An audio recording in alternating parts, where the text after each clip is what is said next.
Ang pinaka nakakatakot na multo na haharapin ninyo ay ang sarili ninyong multo.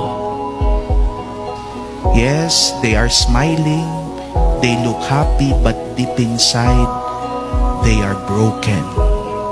Pero gusto kong sabihin sa inyo, hindi kayo nag-iisa sa inyong pinagdadaanan. Anong kailangan nyong gawin? Minsan ang kailangan nyo lang gawin ay humanap ng mga tao na handang makinig at tumanggap sa inyo.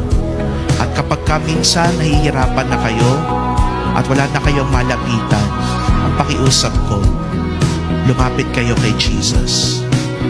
Jesus is the true friend who will truly accept you.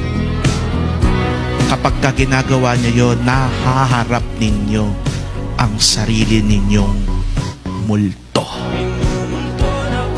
At kapag naharap niyo ang sarili ninyong multo, masasabi ninyo, hindi na ako takot sa sarili kong multo. Dahil ito'y parte ng aking pagkatao. This is part of who I am. And I accept kung sino man ako.